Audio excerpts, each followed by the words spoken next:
He's a dog that we haven't discovered yet. That's Dr. Tabo, we said that Dr. Akra, if he was a dog, he would be a Boston Terrier. Do you agree? What do you think you are? What do you think you are? Like, he's a dog we like haven't Sally's a discovered. We already jaguar. know this. He doesn't exist. No, not at all. Dr. Tabo said the same. I don't know what Dr. Akra. I feel like he might be like unique. What do you think? Maybe like think you're like a hound, a big dog, or like a medium size. No idea. I think you'd be like medium. Medium. I think you'd be What yes, about, like, medium. It's called medium. Maybe medium. Huh? Maybe. Later dog? Maybe. Those are cute. You have a lot of back problems. Michaela was calling you. She's dividing your symptoms. So the trunk muscle, Anyway. we want to look at again the muscle morphology and muscle origin, muscle insertion, and the muscle action as well. We want to look at how these muscles act, and we are very important. Again, we want to look at the relationship between these muscles.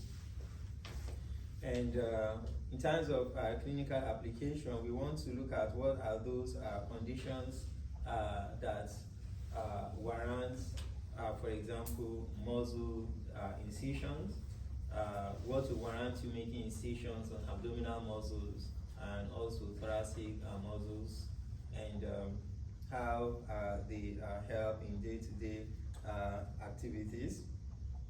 So for, again, easy understanding, come to divide this muscle into two groups.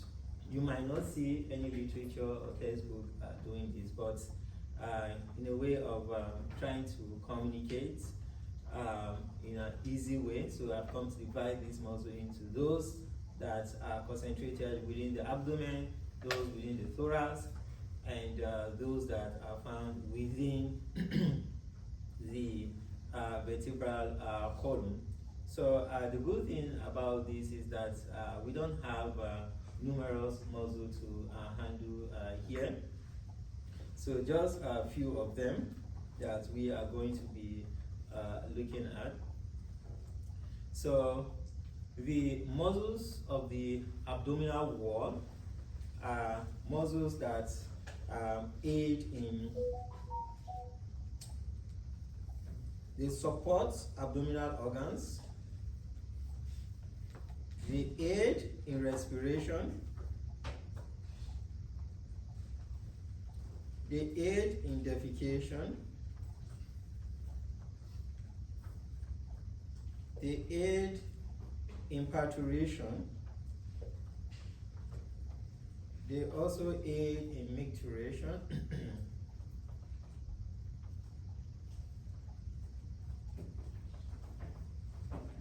So what is this one? What is micturition? Yeah, urination.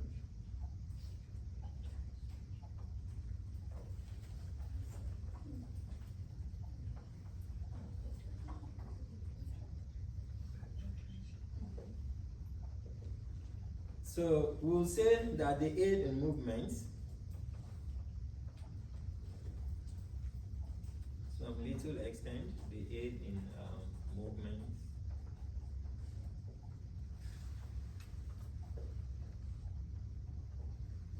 So we are going to be talking about this muscle in terms of their arrangement from without inwards or from within outwards. So we have external abdominal oblique,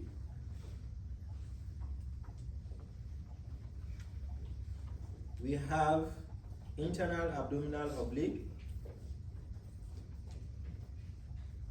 So this is from without inwards, internal abdominal oblique. Then we will have rectus abdominis. Then we will have transverse or transversus abdominis. So 1, 2, 3, 4.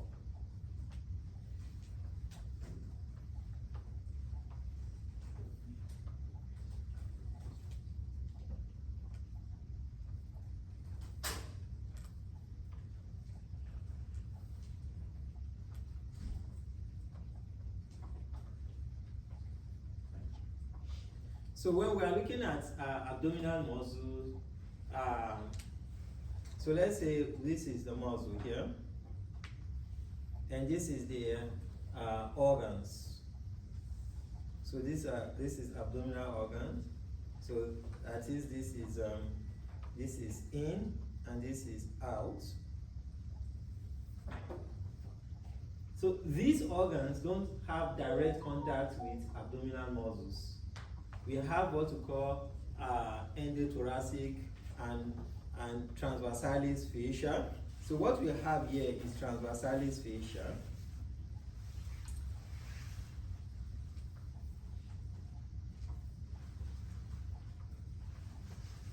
So we have transversalis or transverse fascia, transversalis fascia. Some will call it transverse fascia. Anyone? Again, these abdominal organs don't come in direct contact with this transverse fascia. We have the serous membrane, so in this case, parietal peritoneum, that is in direct contact with transversalis fascia. Then these serous membrane, generally we have come to define serous membrane as thin, transparent, and moist membrane. So I call it thin, transparent, and moist. So they are thin, transparent, and moist membrane. They are thin, transparent, and moist membrane, and they are capable of secreting fluid. So they secrete fluid, and this fluid aid in or prevent friction. So we are going to leave it at that for now, as far as peritoneum and its function or attachment to transversalis fascia is concerned. We are going to leave it. We are going to stop here for now. When we come to talk about internal abdominal organs, then we are going to take it off from this point here. So for now, all I need you to remember is that on the internal lining of the abdominal muscle, we have transversalis fascia, and on the superficial aspect of the abdominal muscle, we also have what we call the abdominal fascia.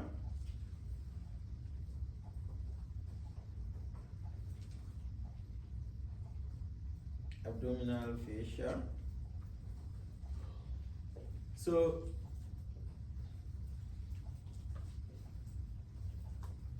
the superficial fascia, the anatomical location of superficial fascia defines the name of this fascia.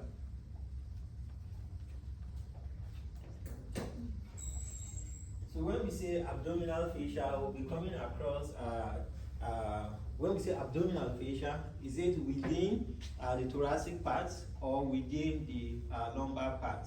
So, and this will also bring us to thoracolumbar fascia that provides attachment for some of these abdominal muscles. So, for consistency, when we talk about transversalis fascia, it is very, very important to note that this is not the case for thoracic cavity. When we come to talk about thoracic cavity, we'll be talking about endothoracic fascia, which has similar function or location with the transversalis fascia. So transversalis fascia lines the abdominal cavity, is in direct contact with the abdominal muscle, whereas the endothoracic fascia lines the thoracic cavity. Endothoracic fascia. So this lines the thoracic cavity and is in direct contact with the abdominal, with the muscles of the thoracic wall. And similarly, here we are also going to have serous membrane. In this case, we call a pleura. So what we call the serous membrane lining the thoracic cavity is pleura. Serous membrane lining the abdominal cavity is called peritoneal pleura.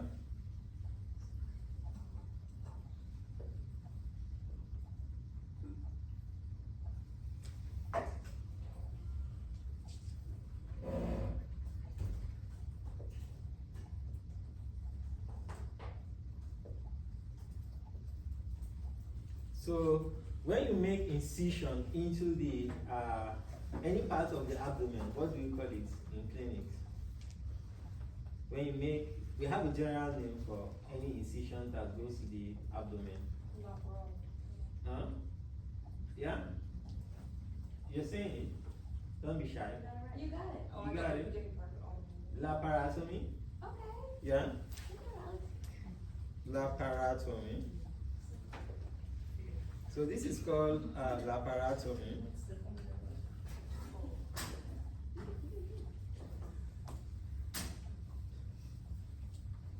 So whenever there is an incision on the abdominal wall, that incision is called laparotomy incision, and there are different indications.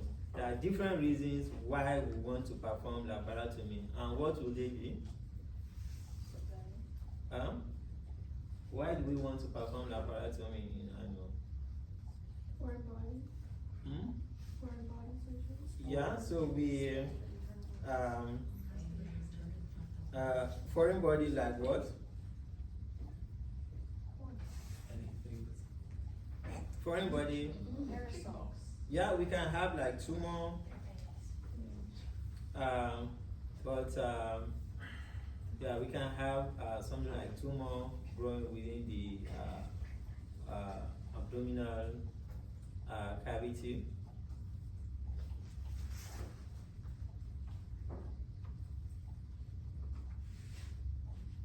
So, who have witnessed any surgery within the abdominal cavity? Okay, so what's the cause of the indication? Spay. Okay, yeah, spay.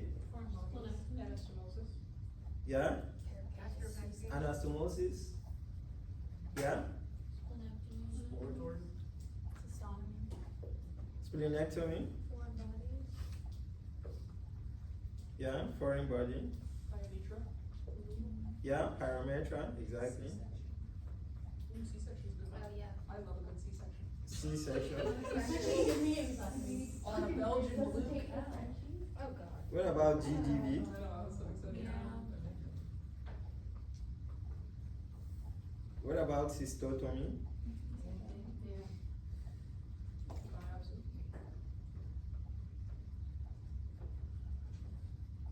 What about hernia?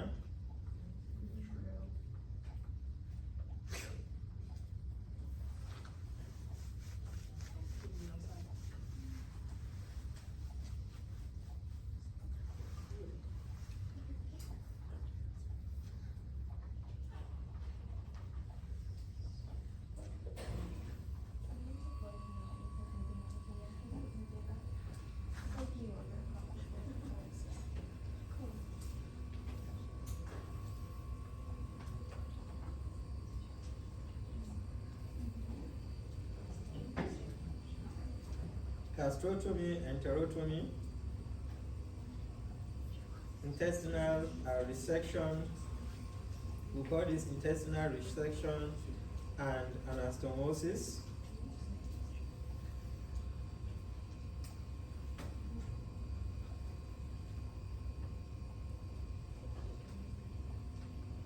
So sometimes just biopsy. You want to collect a biopsy sample.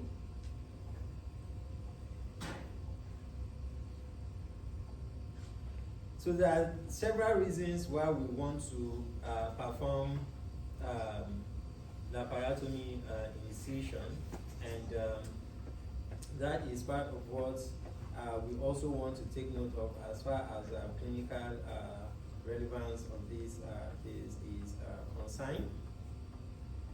So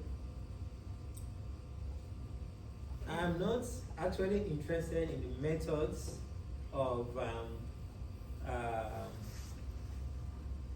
the suture, types of suture you use for these closure of the abdominal wall. What I'm interested in is if you are making incision on the particular part of the abdominal wall, what are those anatomical structures, what are those muscles that you are most likely going to cut through. So my aim here is to make sure that you know what you are cutting through. So generally, abdominal muscles, we definitely are going to transect them. It is important to know from without inwards. So if you are making incision is from without inwards. Suturing is from within outwards. So you should know what those muscles that you cut through are the first, the second, the third, until you get to your target organ. And also, when you start suturing, what are those first, second, and third until you get to the skin. Then, generally, these abdominal muscles, it is important for you to know that they are wide and thin. They have wide and thin appearance. So starting from the dorsum, they appear as a muscular organ on the dorsum and towards the ventrum. So from the dorsum to the ventrum, so they are largely muscles. They are muscular, and here they are tendinous. So they are muscular and tendinous.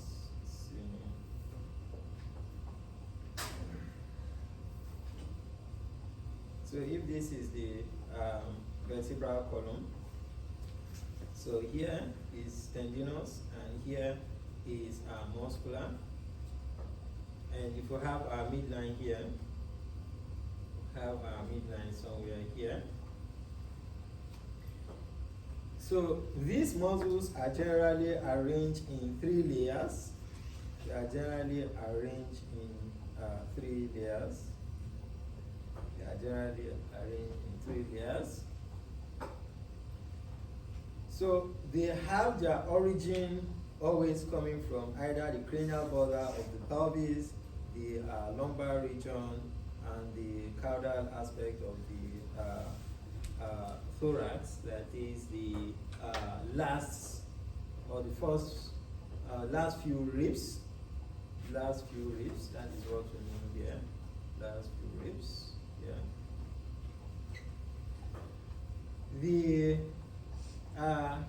They generally have their insertion on the linea alba, procubic tendon, and inguinal ligament. But largely, this is where they have their insertion, linea alba and procubic tendon. So they are generally innervated by nerves coming all the way from the ventral branches of the thoracic and lumbar spinal nerves, thoracic and lumbar,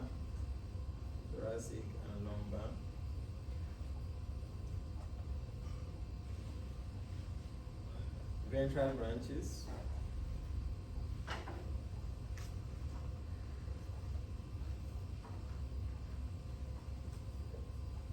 So this whitish longitudinal line is what we refer to as linea alba. The whitish longitudinal line is what we refer to as linea alba.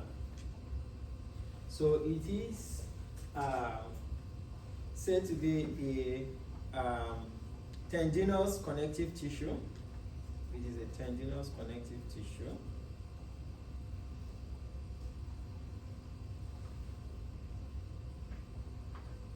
Tendinous connective tissue. Linea alba provides attachment. It is important to know that linea alba provides attachment to all the abdominal muscles. All abdominal muscles, whether rectus, abdominis, internal abdominal oblique, external abdominal oblique, transverse abdominis, they all insert on the linea alba.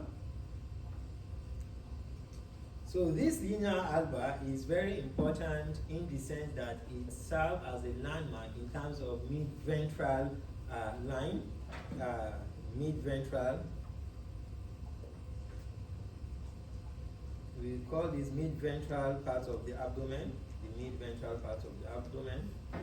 And it is formed by aponeurosis of abdominal wall. So it is formed by the aponeurosis of the muscles of the abdominal wall. So when we say aponeurosis of the abdominal wall,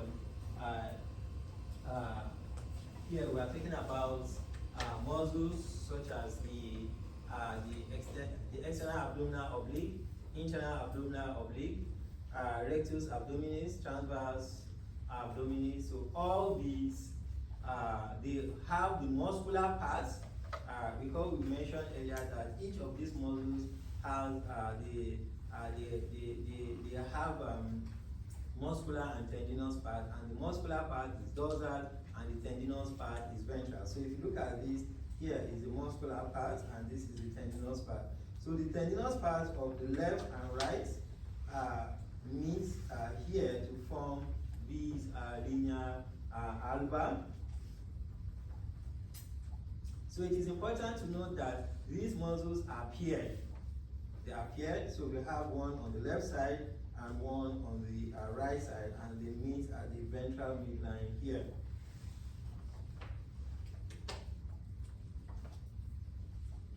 So even though these abdominal muscles form the linea alba, we'll say that this linea alba extends all the way from the xiphoid cartilage here. So the xiphoid cartilage is somewhere here, xiphoid cartilage. So this extends from the xiphoid cartilage up to the propubic tendon. So some will call it xiphoid or xiphoid cartilage, and here prepubic tendon. So we have a structure referred to as prepubic tendon here. It is a tendinous structure, so that is why we call it prepubic tendon. And this one here is a bony structure or cartilaginous structure. That is why we call it the xiphoid cartilage. So this prepubic tendon is situated at the cranial border of the pelvis. It's situated at the cranial border of the pelvis.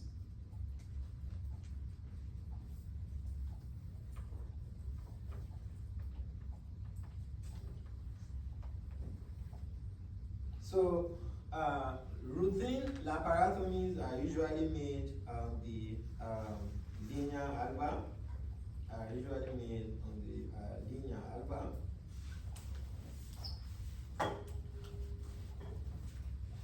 So why do we make laparotomy incision on the linea alba? You know, translate muscles. Yeah, less muscularized. Might hold up better with the suture. Yeah, they have a good suture holding ability. They are less vascularized, less muscularized, and less innervated.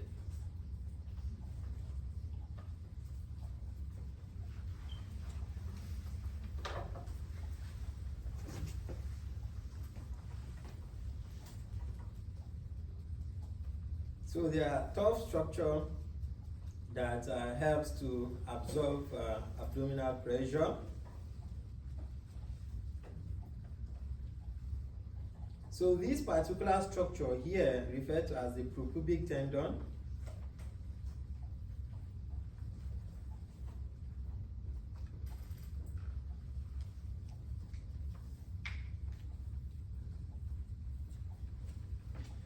So So this is a thick band of collagenous tissue. It is important to note that this propubic tendon is a component of rectus abdominis.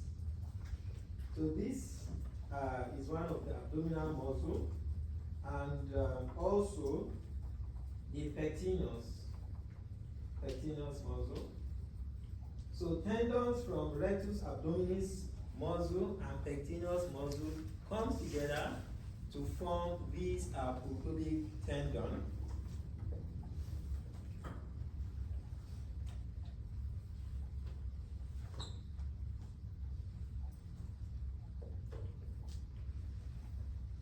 So it is important to note that the aponeurosis of abdominal muscle, of other abdominal muscle, that is the external abdominal oblique, the internal abdominal oblique, the aponeurosis also blends into these the propubic tendon.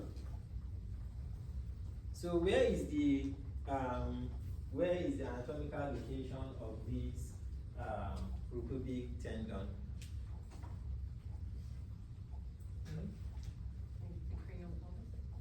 So cranial border of the pubis, and if we still recall where our pubic bone is, this is located at about the cranial border, extending from one iliopubic eminence on the right side to the iliopubic eminence on the left side. So that is where we have these propubic tendon. So it is found, we will say that the ventral part of the pelvis, from one iliopubic eminence. I believe we know how to spell iliopubic eminence. We have seen that before. Iliopubic eminence.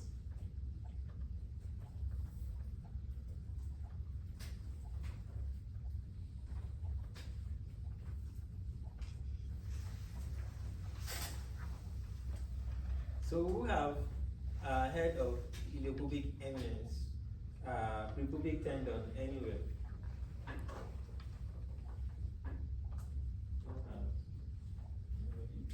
Iliopubic tendon, have you heard of anything?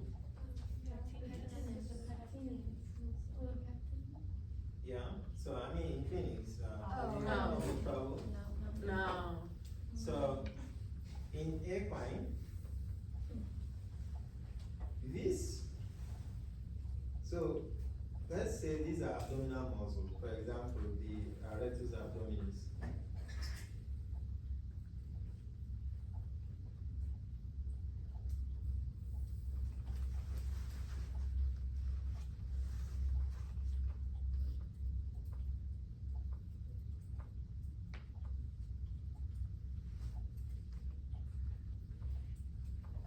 So during pregnancy, what will happen to this muscle?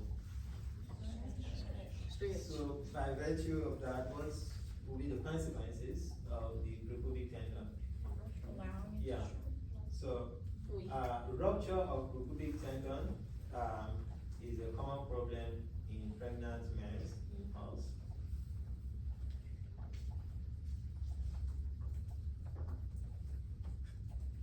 This is a rare condition, however, in ruminants generally, like bovine and eels.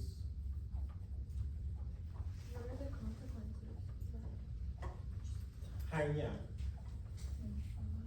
Yeah, so on the rupture there, intestinal or abdominal organs will herniate through this opening. So complication is ventral abdominal hernia. Can you fix that if there's no Yeah. rupture? Yeah.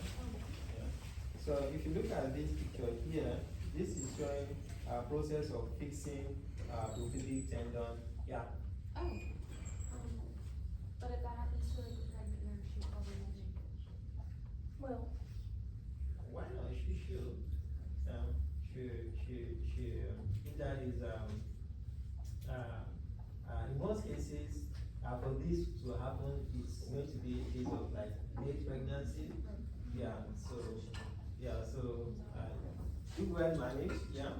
So the pubic tendon can also be called the cranial pubic ligament. Mm-hmm.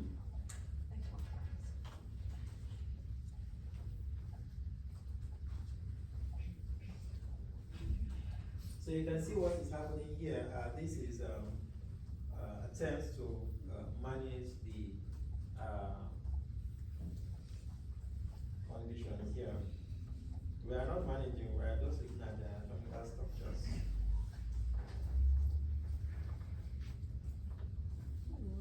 That's actually me sitting down. That's what I look like. That's what I look like when I do. Oh, okay. It's my posture. So this is You go the opposite. back. So abdominal muscle have in action the back.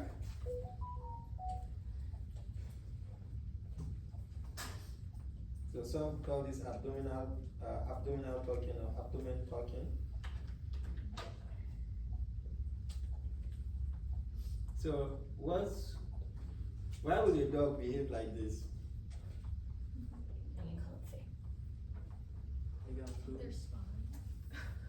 Hmm? Is it the, Yeah. have to do with muscles? When you are having spinal pain, Yeah. spinal pain. Muscle weakness. You say what? Muscle weakness. Muscle Are weakness. they like cramped? Could you talk like this? Hmm? Yeah. They're contracting so this one. This is as a result of muscle contraction. Yeah. So the muscle wouldn't weak in this case. Mm. Yeah. So we'll have result of spinal pain, the back, we'll say back aching, and we'll see panting, and even sometimes, shaking, walking off balance. So these are all signs of pain associated with the spine. And sometimes it could be due to GIT distress due to the GIT distress.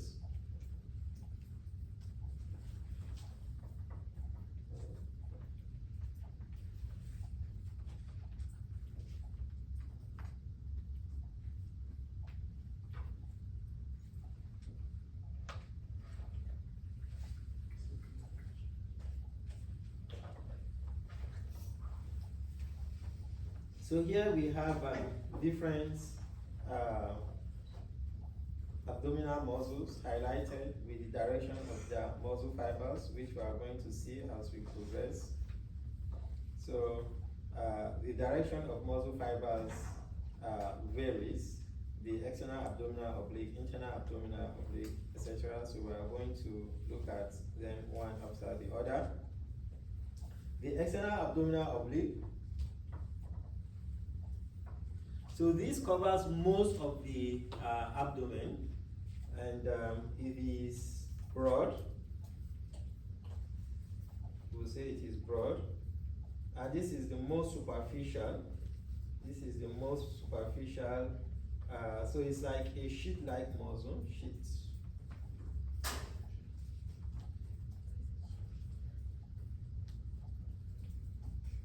So most of the ventral part of the abdomen here is occupied by the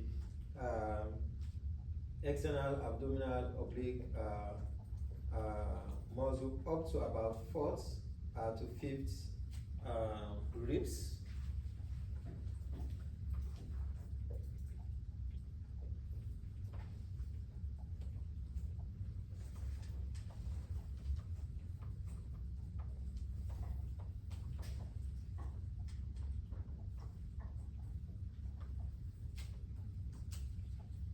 So what is this fiber direction?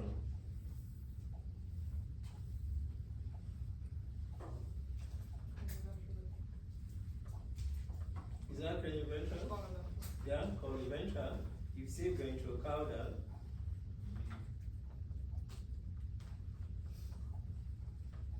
you see it here? You see cranioventral?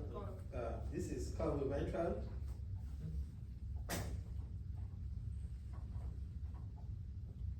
So this has two parts. It has the costal parts and it has the lumbar parts. So these parts is being divided based on the origin where these muscle fibers comes from. So we usually have like a fibrous tissue demarcating these two different parts. So the costal parts, this comes all the way from the 4th to the 12th ribs.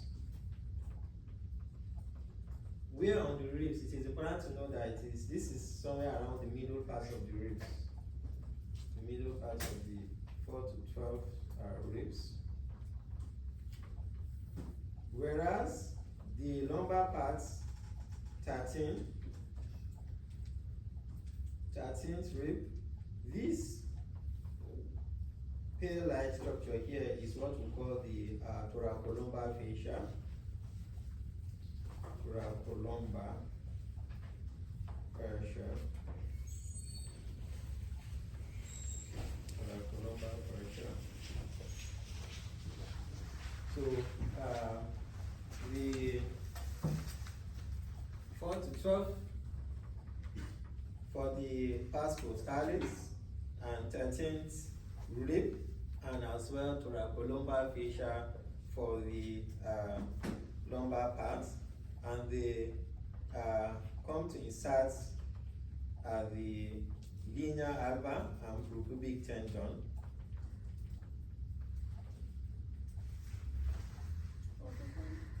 Yeah. So what will happen when they contract? Compression of the abdominal cavity.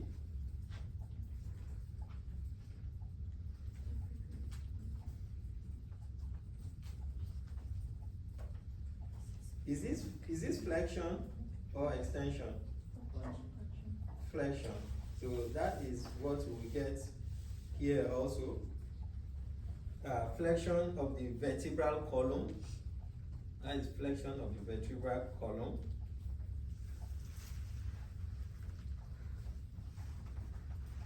So this muscle, we say it is bilateral. We have one on the left side and another on the right side. So it is important to note that when we say unilateral action, it is going to be lateral flexion. But bilateral action is going to be ventral flexion. So what we have here means that the muscles on the left and the right side are contracting. So if this is the head of the animal, this is what we'll get with the head here, and this is the dorsum. But in the event where we are having, so this will be the head here, and we have the limbs here, and this is unilateral flexion. Doesn't make any sense?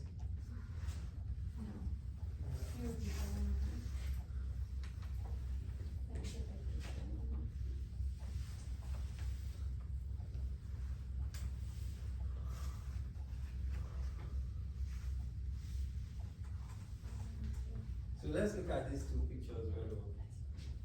These two sketches. What's the difference? The back up on one. The what? You have a lateral flexion.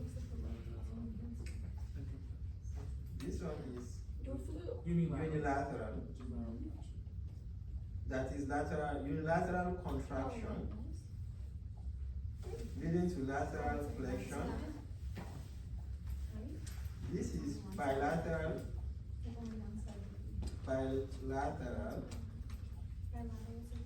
contraction this leading to ventral flexion. Still confusing? No. Okay.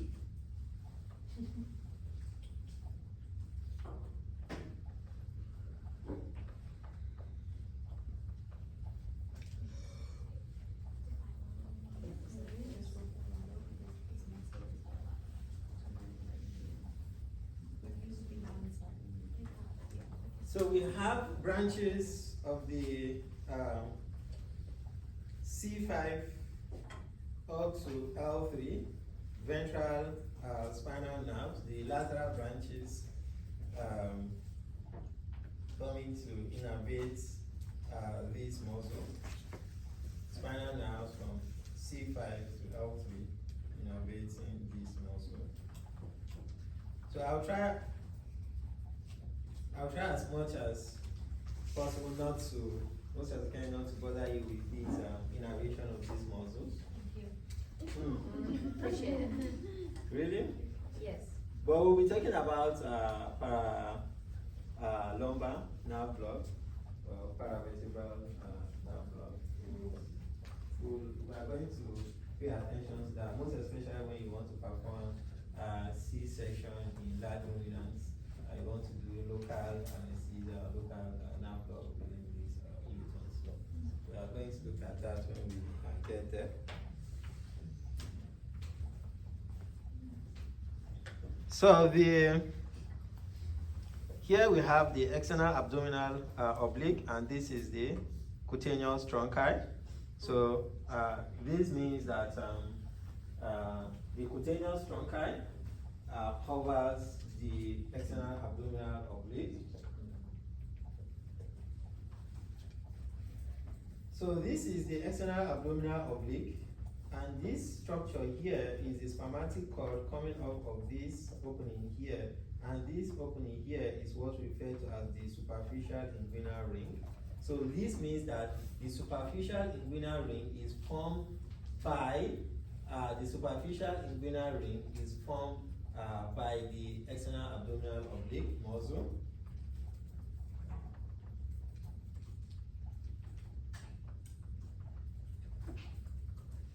So it is not an anomaly, it's a natural opening that is found on the caudal abdominal wall.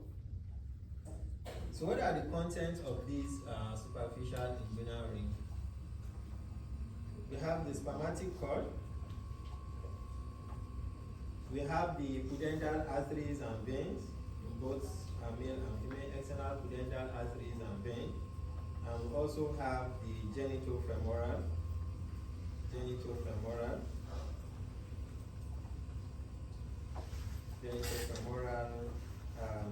nerves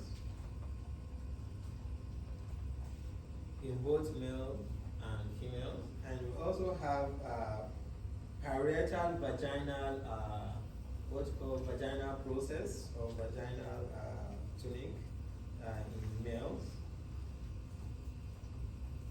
It's called parietal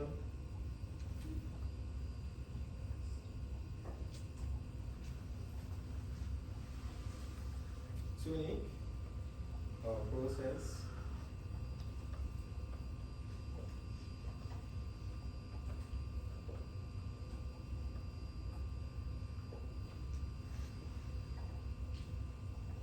So more pictures showing us the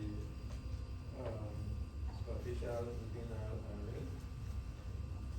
So we have a corresponding opening, that is the deep inguinal ring. We are going to see what comes to form these inguinal rings. So here we have a superficial. So these are aponeuroses of the external abdominal oblique coming to form these superficial inguinal ring here. So this is an incision made on the mid-ventral to reflect the external abdominal oblique, and these are the muscles that are exposed, the internal abdominal oblique and the rectus abdominis. So the internal abdominal oblique here is what we want to look at. So this reflected muscle here is the external abdominal oblique, and this one here is the internal abdominal oblique. So this is thoracolumbar fascia.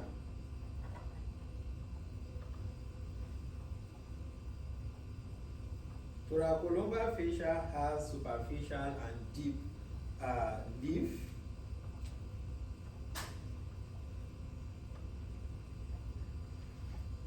We call it superficial and deep because of the anatomy, the appearance. So this superficial leaf of the thoracolumbar fascia serve as the origin of this muscle. It is caudal to the last rib. So in terms of origin, we will also add tuber coxae. This structure here, the tuber coxae.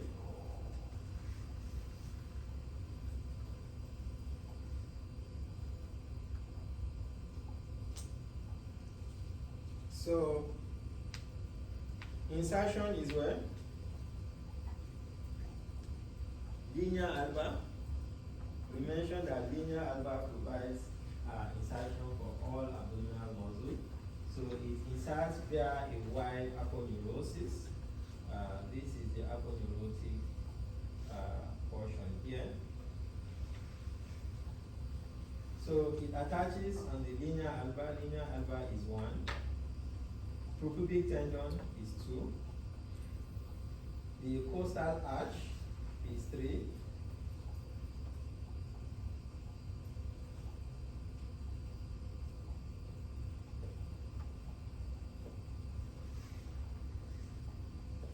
So we have fusion occurring here, which we are going to look at later to see how this happens. So we have external abdominal oblique plus internal abdominal oblique. So the aponeurosis of these two muscles fuse together to form what we call external sheaths of the rectus abdominis. So this is the external sheath of the rectus abdominis. So rectus abdominis, remember when we say rectus, rectus is a straight, means straight in anatomy. So we have aponeurosis covering rectus abdominis superficially and internally. So the rectus sheath is the aponeurosis that covers the rectus abdominis superficially, and this is a fusion of the aponeurosis or the tendinous portion. I hope we still remember that tendon and aponeurosis have similarities. Yeah. So when we have a muscle having a broader tendon of insertion, then we call it aponeurosis instead of tendon. So the direction of muscle fiber here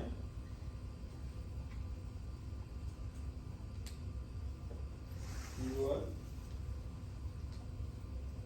Cranioventral.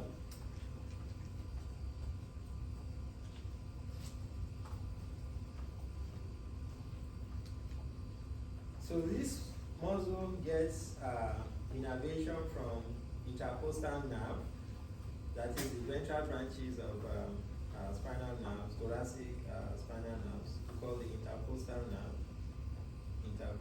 nerves, and iliohypogastric nerve, iliohypogastric, ilioinguinal, and iliohypogastric innervates these ilioinguinal, iliohypogastric, intercostal muscles innervates these. So one very important thing I want us to take note of is that this cremaster muscle,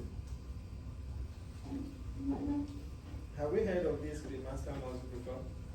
Yeah. Okay, so this is an extension from the internal abdominal oblique muscle.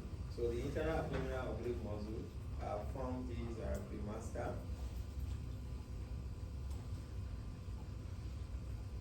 So we have the cremaster muscle here also, all the way from the internal abdominal oblique. The caudal edge of the internal abdominal oblique.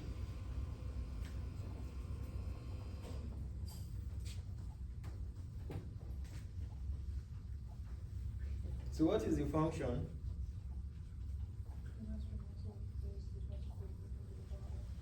Yeah, and it is innervated by what?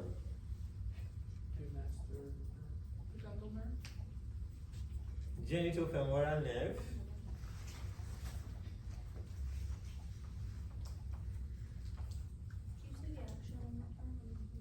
Yeah, it's when it contracts, it pulls the testicles towards the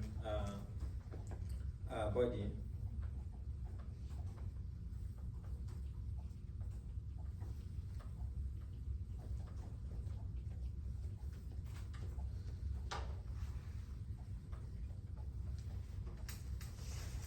The transverse abdominis.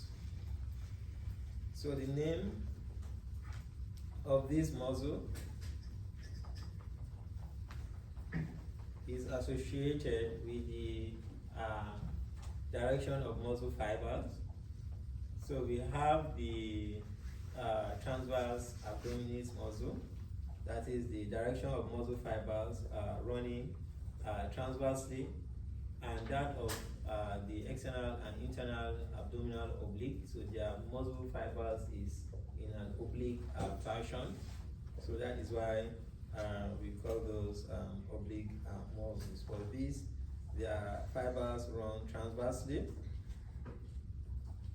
So are they deep to internal or superficial to internal? Yeah, so this is internal abdominal oblique, and this is external abdominal oblique, and here we have transverse abdominis. So it is deep or medial to these muscles.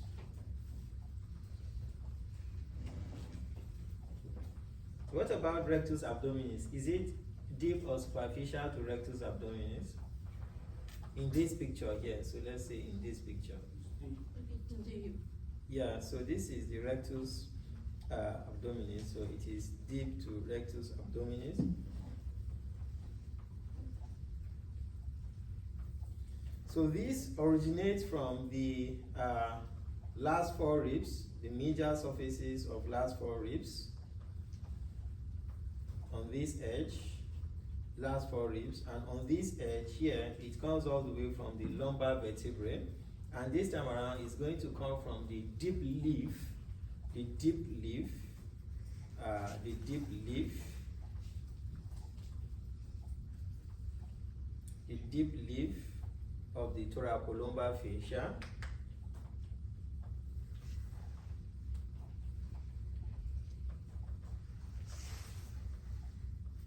The insertion is linear alba. So in all abdominal muscles, so if any peradventure will ask what is the insertion of these muscles, so you will never be wrong if you mention linear alba any of the muscles.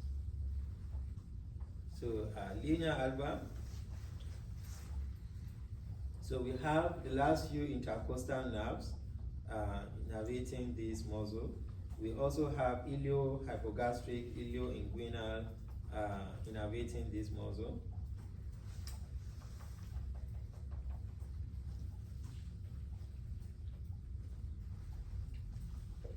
So this helps greatly in terms of urination and enhancing defecation.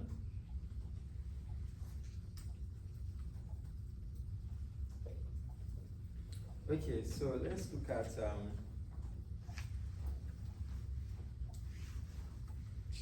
this is superficial, inguinal, and this is deep inguinal. So superficial inguinal and deep inguinal. So the internal abdominal oblique muscle here. So let's see if we have another picture here. Yeah. So we have the superficial inguinal here, and we have the deep one here. So this is all the way from the external abdominal oblique, and the deep inguinal is formed by internal abdominal oblique and transverse abdominis.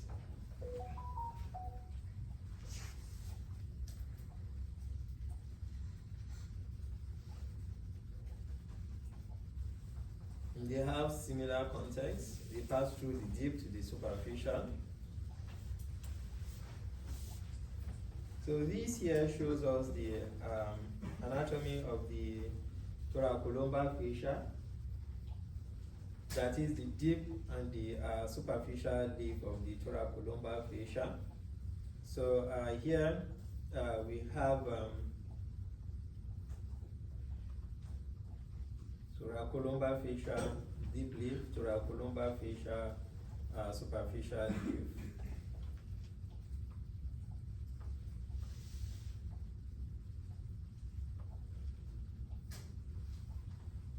So, what are those muscles that are associated with the superficial leaf here?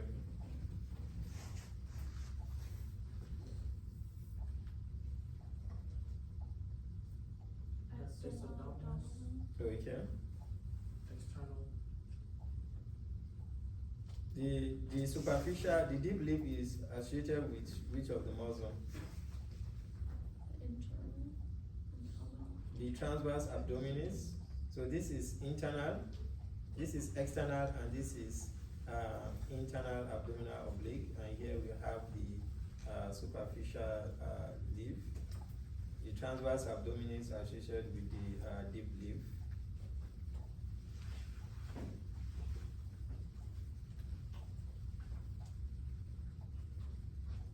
The rectus abdominis. So this is a strap-like muscle. The strap-like muscle extends from the first rib. Extends from the first rib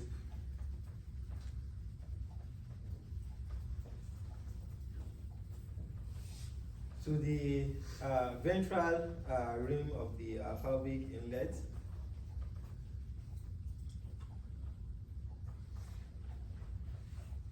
That is where we have the prepubic tendon. So origin is first costal cartilage, first rib, first sternum, and insertion prepubic tendon. The prepubic tendon is attached to what part of the bone?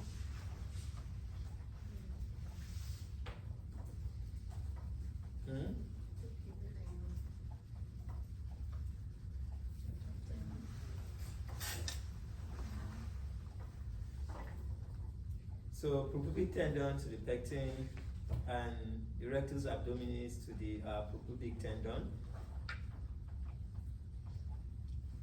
And this comes all the way from the first costal cartilage, the sternum,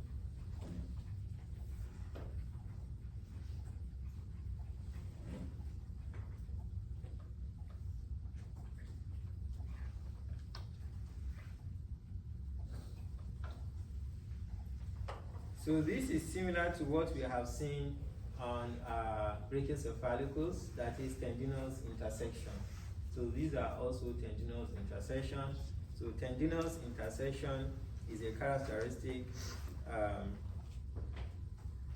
tendinous intersection. So this muscle will say that is interrupted at intervals by this tendinous intersection. So it has different segments. Sometimes we'll have 3, sometimes we'll have up to 6 segments. We'll take a 10 minutes break.